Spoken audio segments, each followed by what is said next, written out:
Welcome to the Siwike podcast, the only podcast that shares the stuff you didn't know you needed to know about jobs, careers, and life. The Siwike podcast, the stuff I wish I knew earlier. Hi everyone, and welcome to the Siwike Stuff I Wish I Knew Earlier podcast. We're here with one of our new guest hosts, Alicia Kacho, and I hope I pronounced that correctly. She comes to us with a background in fitness, but not necessarily always that background. So Alicia, how are you doing today?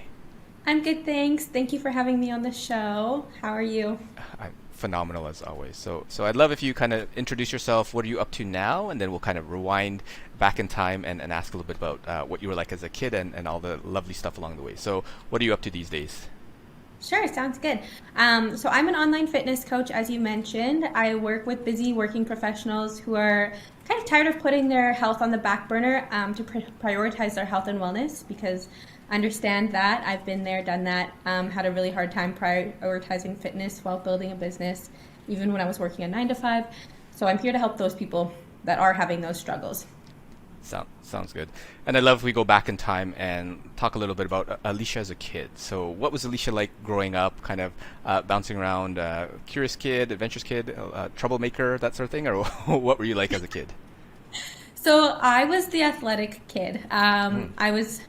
It was just me and my sister. So I have an older sister. She's 3 years older than me.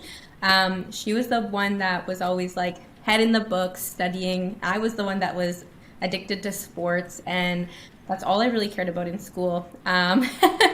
So I honestly, during high school and even in middle school growing up, like I had undiagnosed ADHD, which I found out only a few years ago. So I had a really hard time in school, had a really hard time understanding, didn't like school in general, didn't really pay attention, was not motivated to be there. So sports is kind of what got me through that, and what got me through school in general, graduating, was having sports to hold me accountable to making sure that I was staying on track with, getting good grades to make sure that I could still stay in sports. So that was me in school. My parents were always like super supportive regardless, but I could say that I definitely was not amazing during the high school days, but as I got into school outside of high school, when I was actually interested in it, I was a lot better. Sounds good. So those younger years, like what were the sports that you gravitated to? Were there any particular ones that like you were most fond of? Yeah, so I played volleyball from grade 6 until grade 12. So it was like constant from the fall till winter. We were in volleyball, going to tournaments. When I wasn't playing volleyball in school, I was playing in the off season, so club volleyball, and that goes from from like winter into spring, summer. So I was like constantly on the go, playing volleyball. I did a little bit of track as well, wasn't amazing at it. Tried doing hurdles one time, that didn't go very well.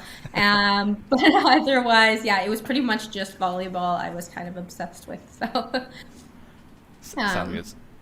So as you're kind of in the high school realm, so you're playing volleyball quite frequently, both on and off season, and you said your parents were quite supportive of you. So what were your thoughts, their thoughts, in terms of what you would do as a future career? Was like being a professional volleyball player in the cards, or anything like that, or what was that path like? So in terms of like volleyball, my parents were supportive in it, but they were also like, I felt like we had a very big comparison game when it came to like my sister and then me, because she was always like the one that had her head in the books, really good grades, knew what she wanted to do after school, and then I was the one that was like, I had no idea. Except I kind of started getting into the gym in high school. Around grade 11 is when I started my own fitness journey, and I knew that I wanted to be some kind of a personal trainer, but I also knew that I wanted to get into some kind of healthcare work. So I didn't know if I wanted to do, like which one I wanted to do, but there was always that little ideal in my head. My goal right outside of high school was to go and do open studies, upgrade, and do nursing. And then from there, I ended up not doing nursing and kind of filtered into actually going to school for personal training. But I realized that after I ended up going to school, didn't really enjoy it, didn't even go to nursing school. And then I was like, okay, I want to do personal training, because that's when my fitness background really started to arise, was after high school.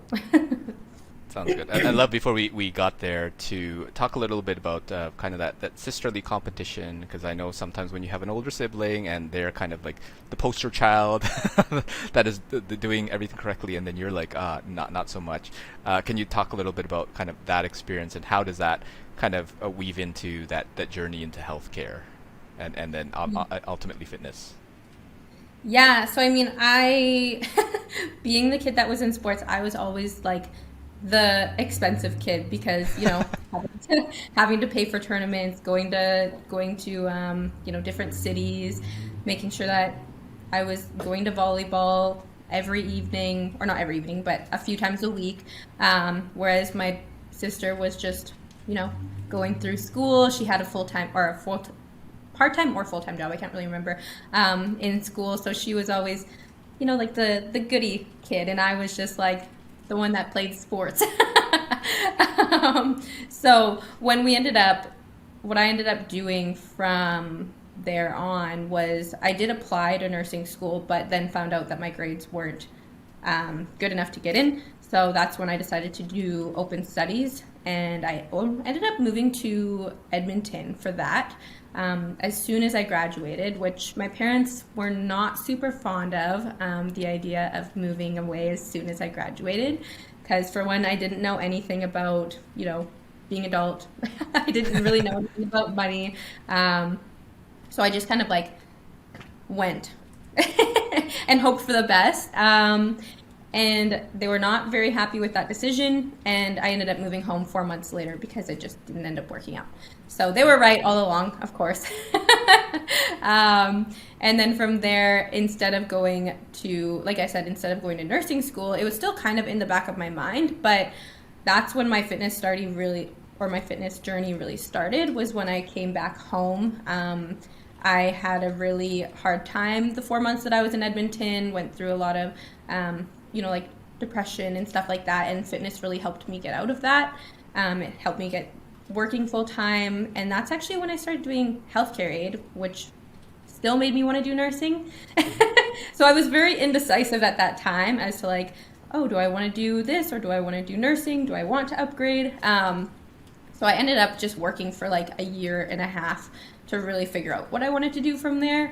And I got into powerlifting, which is what really uprose my my fitness journey. I did a couple of competitions, and then from there I was like, okay, now I know that this is what I want to do, because I kind of had a coach when I was doing my powerlifting competition, and she was coaching other people, and I got to see what she did as a personal trainer. I was like, this is what I want to do. Like, I want to help people reach their goals and turn my passion into a career. So from there, I ended up moving to Edmonton again. Parents were like, are you sure you want to do this time? It didn't work out last time. But it ended up working out. I got my diploma in personal training, and then haven't really looked back since.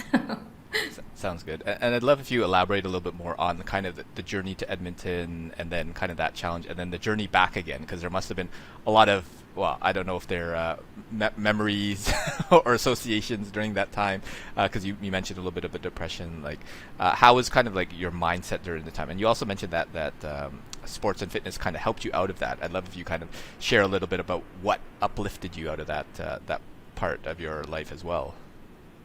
Yeah, I think so. When I went to Edmonton the first time for school, I did open studies, like I mentioned, and I think a lot of kids go through this, where they just go through that like big party phase when they first go to school for the first time, and I took it too far my first semester, and I ended up moving home because I just kind of felt like a failure, not really, and that stemmed from a lot of like childhood issues as well, but I didn't really feel good about myself. I gained a lot of weight as well, obviously, if you're drinking that much, not exercising.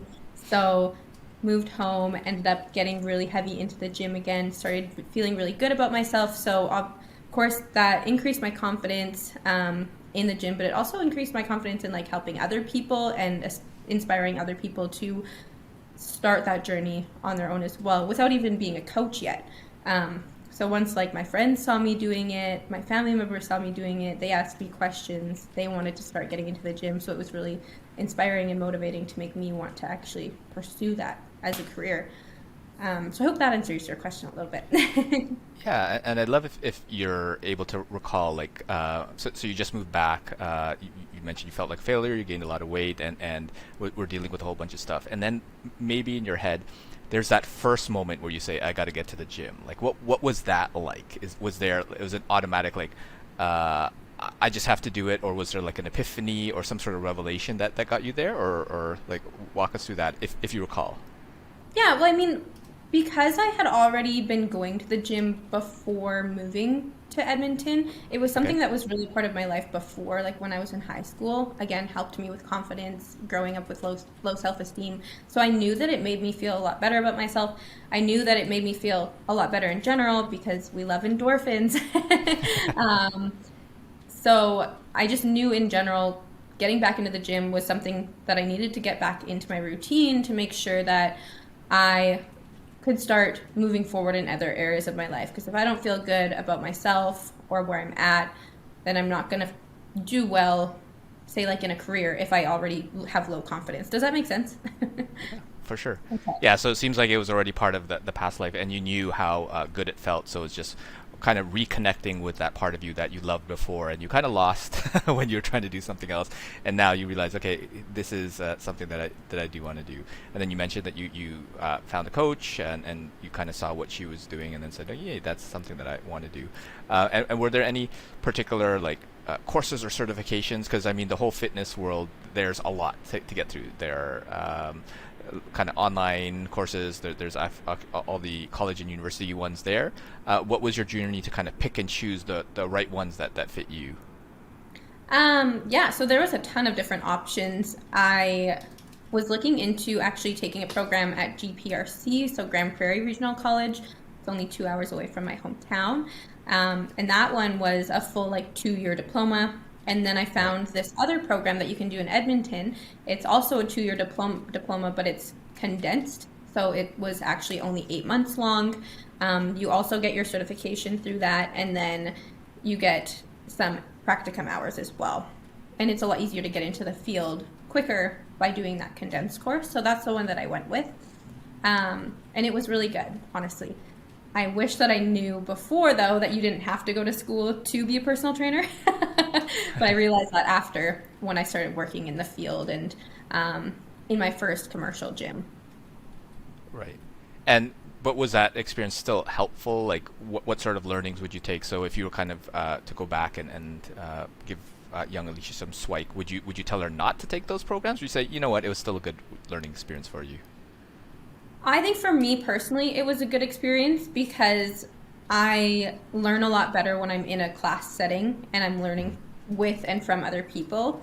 And I have other classmates to bounce ideas off of, not the most amazing self-learner when it comes to like just doing a certification online because ADHD. So I would say that it was still a really good experience for me. But now if I talk to people and they're asking me basically like, what should I do? Should I do my certification? Should I go to school? And I'm like, basically I just let them know, like, it depends how quickly you want to get into the field, really. Do you want to go to school for 2 years, or would you prefer to learn with hands-on experience after just taking a certification? There's so many different routes, and it just depends on the person as to what would be best for you. And I'm wondering if you can kind of walk us through like your process to, I guess, finding your first client. So I guess there's clients, you were a personal trainer with like another gym, and then your first client, I guess, on your own as Alicia. Would you be able to walk us through those different instances? Yeah, for sure. So I worked at, my first personal training job ever was right after I got out of school. I started doing my practicum with Good Life in Edmonton, the Clairview location. And I worked there for about 8 months. So basically what you have to do is prospect when you work in a commercial gym. So people that just sign up at the gym or they're doing tours, sometimes they'll either ask for a personal trainer or you'll get like a free consultation with your sign up. So that's how I would get clients at the box gym, or you would walk around on the gym floor and talk to people and prospect them and bring them on as new clients. So I worked there for about 8 months, and then I took some time off from in-person training. I did serving for a little bit, and then I actually started a full-time job in Edmonton doing administration and marketing for a co-working space. And that's what led me to do entrepreneurship. So during COVID, the co-working space, we ended up bringing in a bunch of gym equipment and built a gym within the co-working space. And from there, I knew that I wanted to start my own training business. So I took on some in-person clients there. So that was my first time finding my own clients outside of, having somebody to help me and guide me along the way. And a lot of those clients were the people that worked within the co-working space. Sounds good. And was it as straightforward as it sounds in terms of like they were all, the co-working space was setting up the gym, and you are a personal trainer, so therefore, hey, can I have access to the gym and get clients? Was it that easy, or was there more of a challenge to that process? No, it was pretty simple because like my boss at the time had already knew that I was a personal trainer, that I still wanted to pursue that. I just didn't know like how I wanted to pursue it. So she was really supportive of the idea. She wanted to create like a more health and wellness environment within the co-working space. So we kind of partnered and collabed together on how we could make that happen. And then I offered our co-working space guests and members discounted rates on personal training. And then from there, got my first few clients. And then that actually led me to doing online training, which I'm sure we'll get into a little bit as well. Sure, yeah. So if you continue that, then you're in this co-working space where everybody's in the office, and then my presumption is that COVID hit, and then people were not so much in the office. So is that kind of the transition from in-person to online, or was there something else in between? That's exactly what happened. So COVID hit. I had 5 clients, I think, in person. While still working my full-time job. Don't mind me there. And so when COVID hit, I was like, okay, well, I can't train you in person anymore. So I guess we're switching you to online until we're allowed to open the gym again.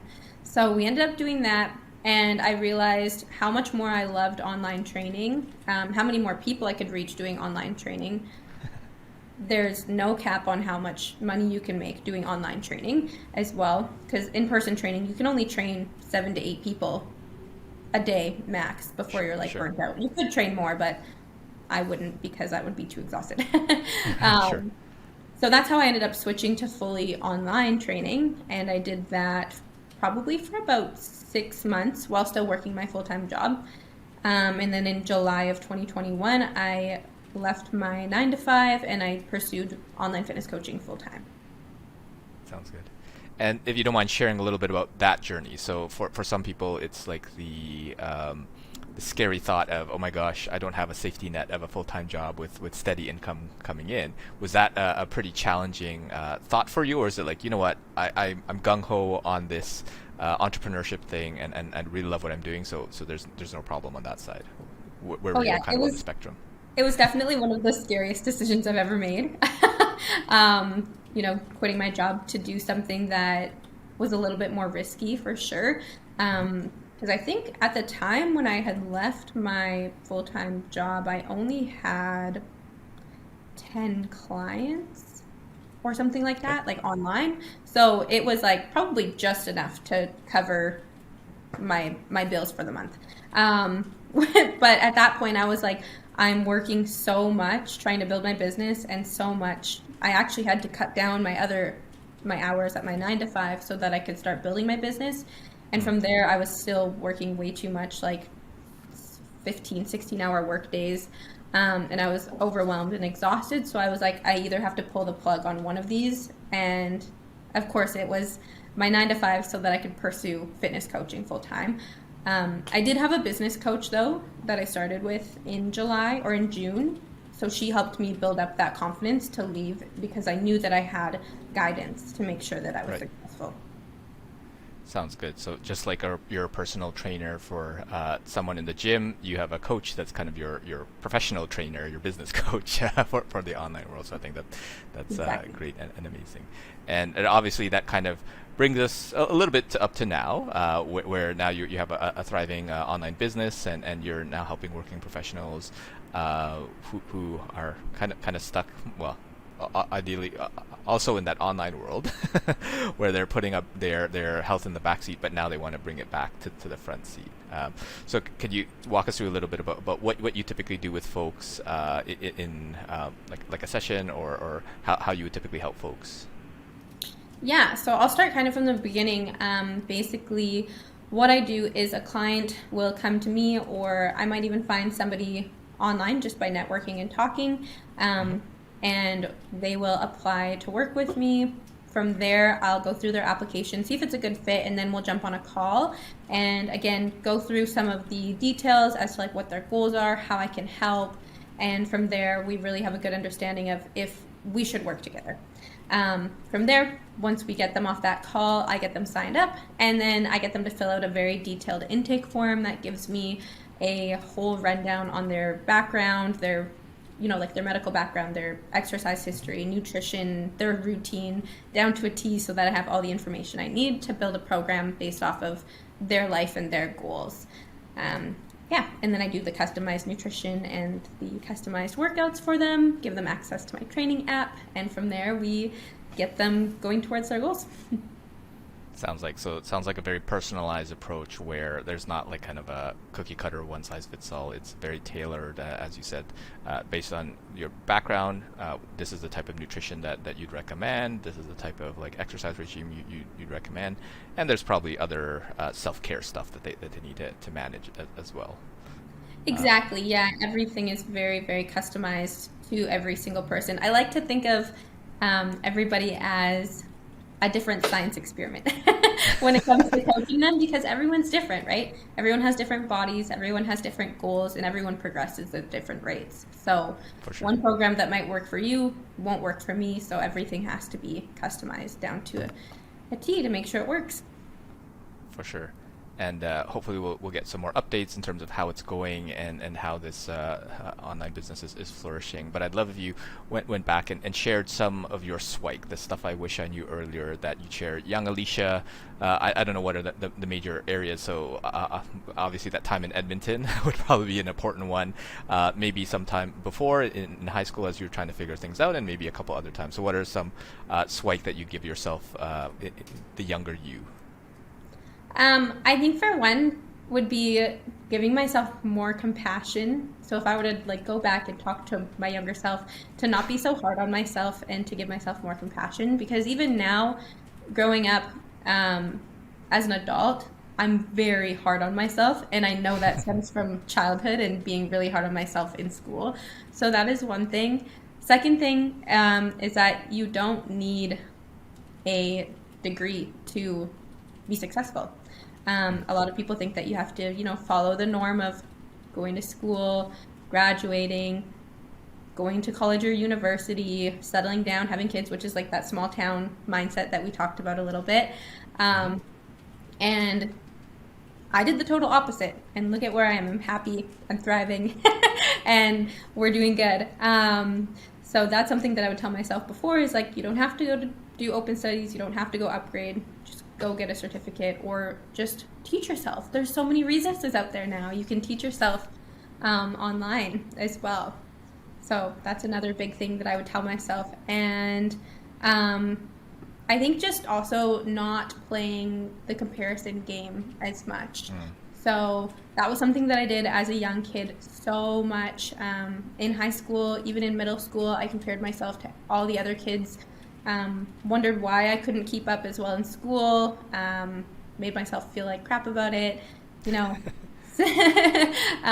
in volleyball, like I would always compare myself to other people. Growing up, I did it. In fitness, I compared myself to everybody as a personal trainer. And, everyone always gets that, oh God, what's the word I'm thinking of? When you compare yourself to imposter syndrome. Thank you. Everyone always gets imposter syndrome, and that was something that I struggled with a lot at the beginning of my journey as an online fitness coach. Was like, there's so many other ones out there. What makes me special?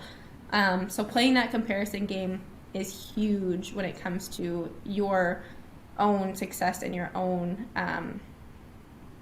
confidence as well in your field. So that's something that I would tell myself when I were younger as well.